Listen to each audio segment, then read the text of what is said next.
Thank you very much. So as Martina said, Suad will join us in just a little bit, having lived in Kakuma camp for over 17 years, where the average temperature is 40 degrees centigrade, the wind blows, the dust blows, and then when she just recently resettled to the U.S., the visa problem. So she'll join us. Thanks again, as you heard, to our incredible film crew through a Skyped video conference that we did. So to begin the presentation, I've become very aware that it's the questions that we are asking that inspire us and move us to action. Where will the women be tomorrow? The conversation of the church today, the role of women, how do women get to the table of decision making? Not at the side, but at the table of decision making. We have other questions that are asked at an individual level. Should I get married? Should I enter religious life? Well, in 2007, a group of deans of U.S. Jesuit universities were asking a question around how do we bridge the education-rich areas of the world to those areas where people do not have access.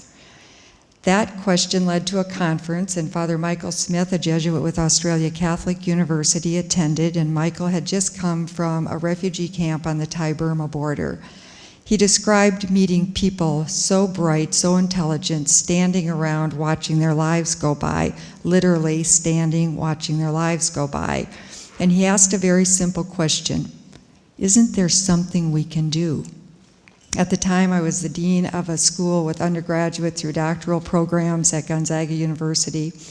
We were having great success with our online programs and creating very interactive virtual classrooms, and we knew we can make access available to those who don't have it. So I went home and shared with my husband, Tom, who is also a professor, he's a professor of education, about the conference and the question. And it made us stop for a minute and reflect on our life, the incredible gifts that we have, two great kids, Mike and Mindy, and now their beautiful families, Debbie and Maddie and Daniel, my incredible mom who is action-packed. She doesn't have a minute for excuses of not doing things. We were healthy, and we not only had access to higher education, we worked in higher ed. So we responded to the question by using the November to January holiday time to go to the Thai-Burma border and learn with and teach the refugee students and work with Australian Catholic University, and that experience changed everything. Others who were at that conference responded in equally meaningful ways, and collectively we came to what in 2009, 2010 became funded thanks to an incredibly generous donor who likes to stay anonymous, but we thank God for them every day because they funded us for a pilot 2010 to 2013. That pilot let us begin higher education at the margins, where we offer two academic programs. One is a diploma in liberal studies offered online with faculty around the world, and then short courses that are supported by many universities and are taught on site. It also opened up a partnership with Jesuit Refugee Service. They are in over 50 countries in the world. They are led by Father Peter Belais. Peter is relentless in his advocacy for the poor and for their right to higher education. JCHEM, Higher Education at the Margins, never just shows up because we understand the cultural context of learning and education is essential. So through JRS, we were invited to Kakuma camp in northern Kenya, to Zalika camp in Malawi, and to Aleppo, Syria. That's where we began from 2010 to 2013, and we were obliged to learn every day, what does it take to become a model for higher education that could be sustainable, scalable, and transferable. When we went to Kakuma camp to assess the need, over 200 people came to an information session. One man said, "We thought the world had forgotten us. If this program can start, we'll know that's not true." The team also noticed that in over 200 people that were in attendance, there were 3 women. one of the team members said, "Gentlemen, where are your sisters? You must get your sisters. We need to hear what do they want to study." Well, one sister that attended and applied and was admitted was Suad. So we're going to introduce Suad in just a moment. And I've asked her, before she talks about the experience of higher education and what it did for her, including that she became the first primary school teacher who was a woman in all of Kakuma Camp. She quickly was promoted to headmistress, and even as a young woman, she has an unrelenting goal to increase access for girls to primary school and secondary. So during her time in Kakuma, before she resettled, she increased enrollment of girls from 300 to 1,600. So please meet Suad. Thank you so much, Mary. My name is Suad Sharif. I left my home country in 1994 when the military men attacked in our home and killed my paternal parents, my paternal mother and my paternal father, and then my elder sister, my aunt, but still remember seeing my beloved people in blood. Our life was risked, so we left our home country. And it was really, after we left the home country, the journey was very long, and it was many days on the road.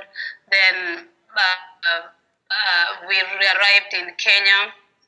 And then it was a very long journey without food, without water, without anything. Then, but thank God we arrived in Kenya, and then Good Samaritan helped us with food, water. We started our journey till to Nairobi.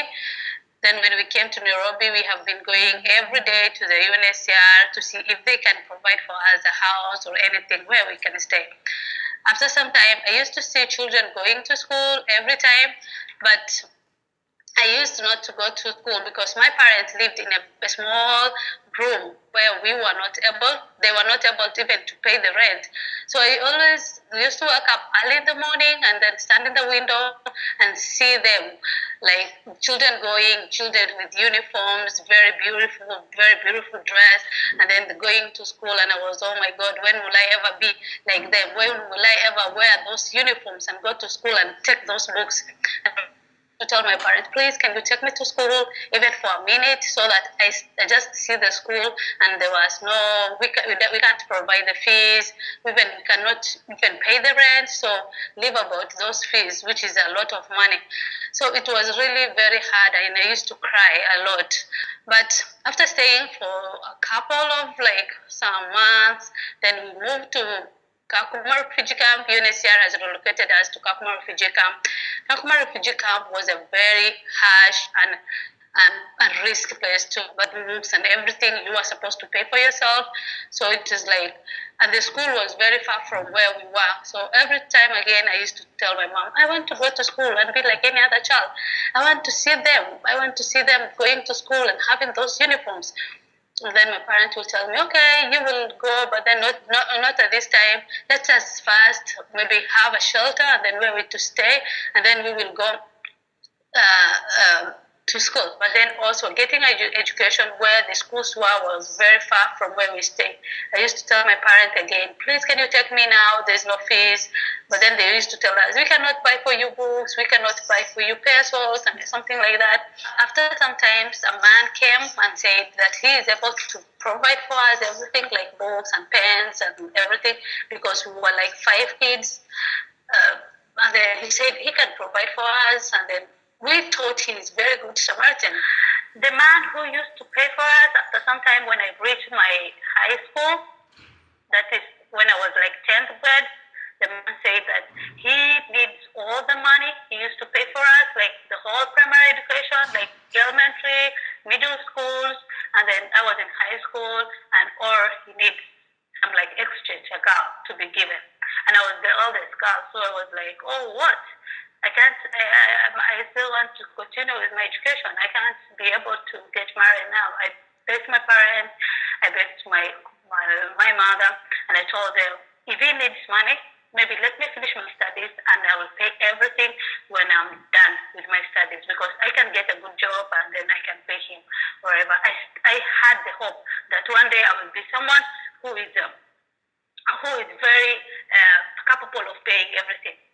then after going to the parents, going to UNHCR has solved the issue, and the man accepted that to be paid later when I start working, and for me to continue with my education. I was very, very happy. I continued with my education, and it was really, I went to high secondary school and finished my secondary school, and it was after I finished my secondary school, I applied being a teacher because I have seen many girls who are like me who are suffering a lot. In the school where I was by that time, I was the only female girl. Like the rest of the girls failed, and I was the only girl who proceeded. So I have seen that there was not any role model in the schools. There is nobody who is taking them, who is telling them to be a role model. So it was like I just wanted to be their role model and to start. So I applied the teaching. When I joined the teaching, JCM program came, and I was very happy because I applied, and after I applied, I got the position, and after some time, I was promoted because I was getting a lot of knowledge, skills, and everything from JCM, and I was promoted. I became a senior teacher. From the senior teacher, I became deputy, and from deputy, I became the head teacher. Mary, you have been in the camp, and you have seen a lot of girls. We have also told you a lot of stories. I can say you acted like a mother to us, a role model, and like someone who we can say you are good. You are a savior. You saved our lives because before that time, we never had that opportunities. What made you change maybe your professional of being a dean of school and then coming to the camp and bringing a new program, which was the best. So the question about how I came to the camp, as you said, I was the dean of a large school, and after Tom and I came back from the Thai-Burma border, where we met incredible people like many of you in Kakuma and the other camps, people would come to me with problems, and I started to realize they just weren't my problems anymore, that the problem that I really wanted to help solve was, how do we get access to all the people in the world who hunger for it? So Kakuma Camp, where I met you, that was chosen because it is such a remote area, so hot, so dusty, so windy, and we wanted to know, could computers survive there? Could we get the internet in there? Could we get the building built? Then Aleppo, well, first Alika was chosen because it's a refugee camp, but it's close to an urban center. So we wondered, would it cost less to do this if we were close to a city where we could get the equipment? And then Aleppo, Syria was chosen because we wanted to understand with urban refugees what it would take for them to make it to school. Transportation issues were different, for example. Access to food was different. So we were studying every day what worked. And in Aleppo, for example, we were there 2010 to 2012, and then, as we all know, as the war escalated, the electricity had been shut off, the fuel was gone, and it was not safe for people to be out at night, and especially for the women. There was one night left, and then the students would graduate. The teacher thought, I don't know if anybody will come because of all the issues, but I better go open the door anyway. So the teacher went and opened the door, and every one of the students came. So in the dark, they were all given a candle. They lit it, they studied, they kept their coats on because it was so cold, and they discussed and they finished the class. So, and then they graduated from that. So, like you and the other students, what we learned from experiences like that was this hunger for education, the human resilience, that it was always going to be stronger than war. So, Suad, one question that I'm always asked as we talk about bringing higher education to refugees. And again, after the pilot years ended, now JCHEM has partners in addition to Jesuit Refugee Service. So we have students now also at the margins who are not refugees. But one question that came up a lot early on and still does, people will ask me, why educate refugees if they can't work? As you know, the host country often prohibits refugees from working because the citizens of that country, they feel, need the jobs. Do you remember what you told me when you and I talked about that question? Can you understand Suad enough? So I'm going to just pick up here. So the best laid plans, but at least you've had a chance to meet her and see her. Her answer to this question: we do not seek education for jobs. We seek education to end ignorance. We don't do this to work. We want to learn so we can better our community. She took that answer to heart when she lived in Kakuma, and that again is where she made a tremendous impact for girls and boys. In addition to being the first female primary school teacher, she started an afternoon program because she understood that the parents, the sisters who were older, were embarrassed that they didn't know how to read or write. So she started an after-school program and educated many, many people there. It's a story that we hear from refugees around the world. I was in Chad last few months ago, and in asking people there about their desire for education, a man said on behalf of the community, if we had had education in Darfur, we wouldn't be refugees today because they caught us unaware. So over and over again, we hear about the tremendous impact of education. In the community service learning tracks, the short courses offered by JCHEM, the community chooses what the topic is, something that is a problem they believe could be solved by education. For example, in Zalika camp, there were tremendous human rights violations occurring for people with disabilities. So there was a special needs class that was started, and in the outcome of that was the development of a respite care center for families and for those with special needs, so that the community now comes together and families get some reprieve, but the children and the adults also get a tremendous amount of attention and education. So it's a wonderful experience as far as the whole community coming together with education. In the diploma program, there are 10 courses that are liberal studies, and then 5 form a concentration that every student chooses either education or business, next year social work, and then health. The business track is helping people understand that when they start a business, even in these very remote areas of the camps, that they do so with the community in mind. One of our students who was from Ethiopia was saying that after graduation, he was sitting there in his hut with his brother, and it was 3 months after graduation, and he said, what are we doing sitting here? I have a diploma with business. We're going to start a business. So he went and bought a little place next to the Ethiopian restaurant and started his business. Another friend who he knew because of the online classroom, because in the online classroom, students from all the sites come together. So sitting next to you in the virtual classroom might be a student who is Iraqi, Syrian, Palestinian, Jordanian, Somali, Sudanese.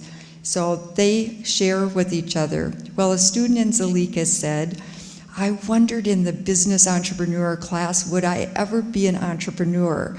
And his job in the camp was digging toilets. And one day he was digging and he was down about 4 feet, and he noticed that the soil turned white.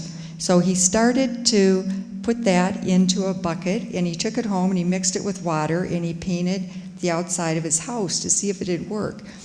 And it stayed. Well, he started to also notice that about 5 feet down, the soil turned purple. So he took that and put it in a bucket and he painted the inside. Well, the neighbors are amazed, right? They come over and they're like, "You've got to come paint our house." So he did 2 other houses, but then he started to realize with school, digging toilets, he didn't have time to do a whole painting business.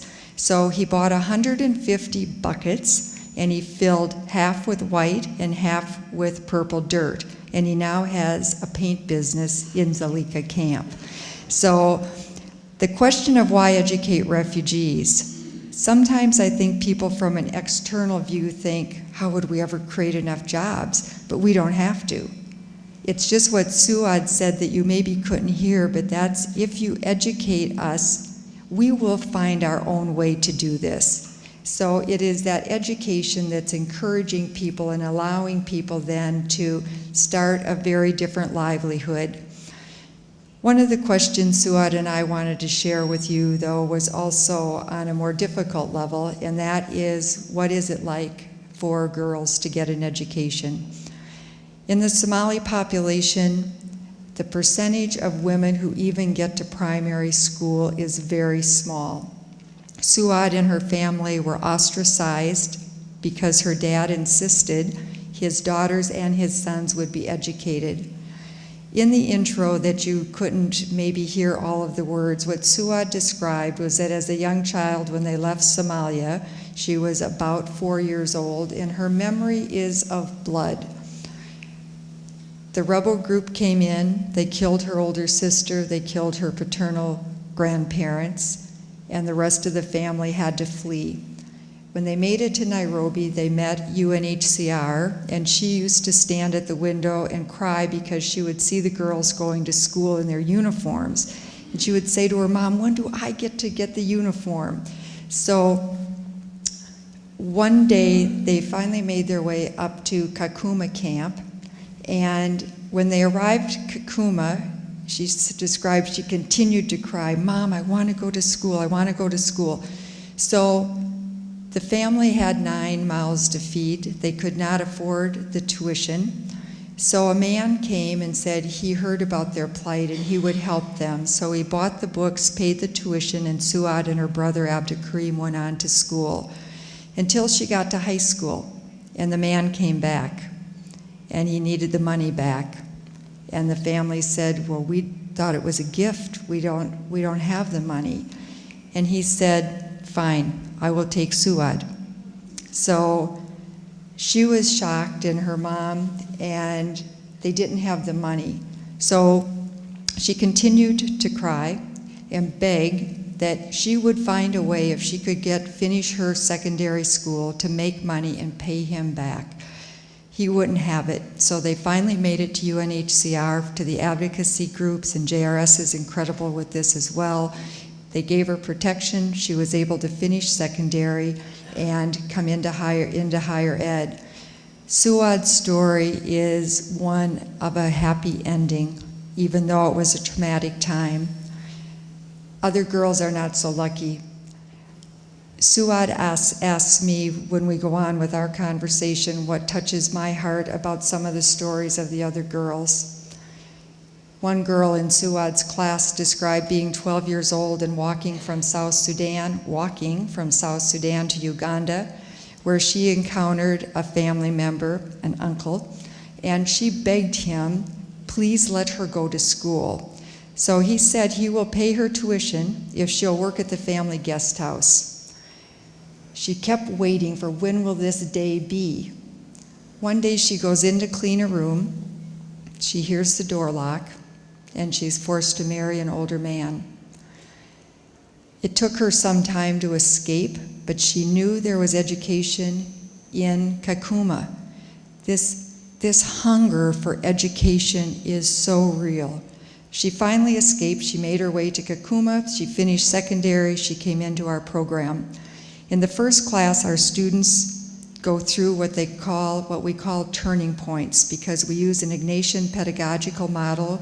We are an initiative of the Society of Jesus, and for 500 years the Jesuits have been learning and showing how to do transformational learning. One of the parts of that is reflection. In turning points, we all have them. We take a moment to think about, who was I before a life-changing incident? Who am I after, or who am I going to be? This young woman described realizing, hey, I'm smart, I'm strong. I would never have signed up for that experience, but I can make a difference in this world no matter where I am. We also learned from the turning point stories the power of story. So again, on this day of Voices of Faith, we heard students tell stories like this young woman, and other students from different clans, different countries would come and stand by them and say, we have heard your story. Now we're part of it. You are not alone. So as we share the stories and hear them, how does it create a turning point for us, and where do we go with it? One concluding difficult part, but only in honor of the women that have experienced it, because as we think about Voices of Faith, the churches of the world must start to speak out on some of these issues. We are in dire need of it.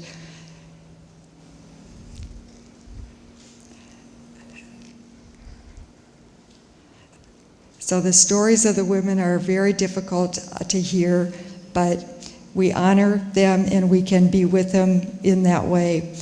In the Congo, we know that it is a Christian country, predominantly Catholic, and it has the highest incidence of rape in the world.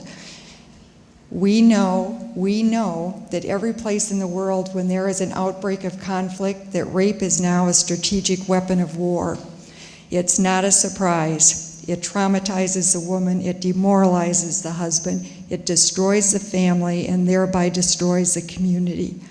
It is intentional. Voices of Faith, we can do something about that. In the 60s, Martin Luther King, who was a civil rights activist, said, "We do not fear the shouts of our enemies. We fear the silence of our friends." Dear friends, as we think about the role of higher education to create teachers, to create business people who understand employment and doing better for their community, let's bring our collective voice of faith together, because together, surely, isn't there something we can do? Thank you.